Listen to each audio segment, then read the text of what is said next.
Alors, je m'appelle Julien Cassès, j'ai bientôt 29 ans et je vis dans les Landes, une belle région de France.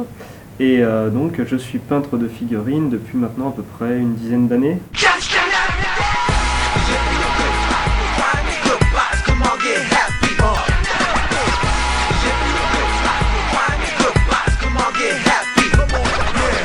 J'ai commencé par Games Workshop, je suis tombé dedans, j'étais au collège. Et en fait, je suis un grand fan de jeux vidéo. Enfin, une de mes plus grosses passions avant la figurine, finalement, c'est le domaine du jeu, et surtout le jeu vidéo. Et j'avais un pote au collège qui m'a dit bah tiens, t'adores Zelda, bah écoute, joue à un jeu, t'auras plein de petits links.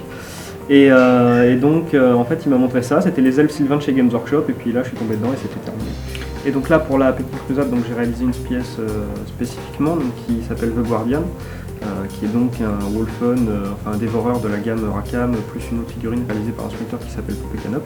Il y a Lisbeth qui est une figurine de la gamme McVeigh Studio qui a été réalisée pour un figostage à Lyon l'an passé.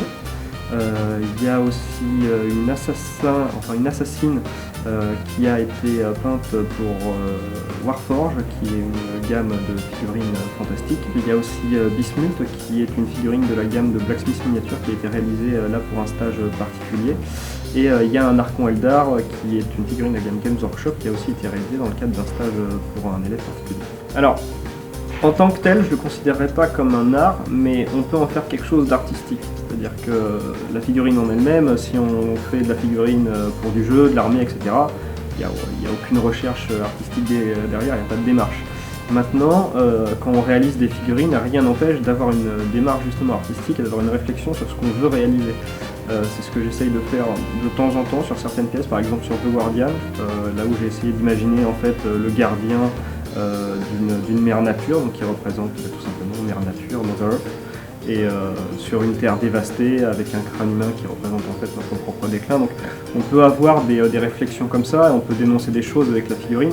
Donc je ne dirais pas que c'est pas un art en tant que tel, mais on peut en faire quelque chose d'artistique à partir du moment où on en a la vision. Et c'est vrai qu'en figurine, j'aime voir ce que fait tout le monde, que ce soit un joueur, un peintre reconnu, il y a du bon à piocher partout.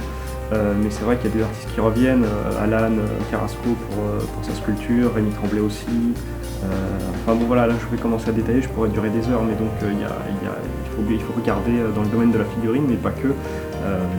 Ce qui est intéressant dans la figurine, enfin ce qui a en tout cas été mon parcours, j'ai commencé en tant que joueur, je me suis intéressé ensuite à devenir peintre, et ensuite à progresser en peinture, et finalement on commence à pas forcément intellectualiser la chose, mais en tout cas on progresse. Par exemple on se met à étudier la théorie des couleurs, et puis du coup avec la théorie des couleurs on se met à regarder plus de tableaux, on regarde un peu plus l'art, on va plus dans des musées, et du coup en fait tout ça se développe. Le fait de peindre aussi par exemple des figurines historiques, on s'intéresse un petit peu avec pourquoi, comment et c'était à cette époque, donc pourquoi est-ce qu'ils avaient ce type de matériel. Donc en fait la figurine permet de déborder sur pas mal de choses et d'aller regarder des choses qu'on n'irait pas forcément aller voir de prime abord. Un petit mot, donc déjà te remercier toi pour avoir pensé à moi pour cette interview. J'espère avoir été utile ou en tout cas avoir répondu correctement à tes questions. Et après, vu qu'on est sur le cadre de la Petite Crusade, remercier tous les participants qui font de cet événement un événement familial, et bien sûr les organisateurs qui depuis 10 ans font un travail à mon sens remarquable, et en tout cas ont fait de ce salon un salon avec une identité. Et c'est pas si facile d'y arriver. Je veux dire, venir à la Petite Crusade, c'est venir pour certes le concours, mais c'est en dehors. Je veux dire, on vient poser ses figurines, mais c'est surtout pour passer du temps avec les copains, venir en Belgique parce que la Belgique est un super pays, ça aussi il faut le dire. Et puis voilà, c'est de la découverte, et je trouve que sur ce salon en tout cas il y a vraiment une identité familiale qui fait qu'on a envie de venir et d'y revenir, quoi. Donc remercier les organisateurs pour leur travail et aussi pour la tenue et l'existence de ce salon.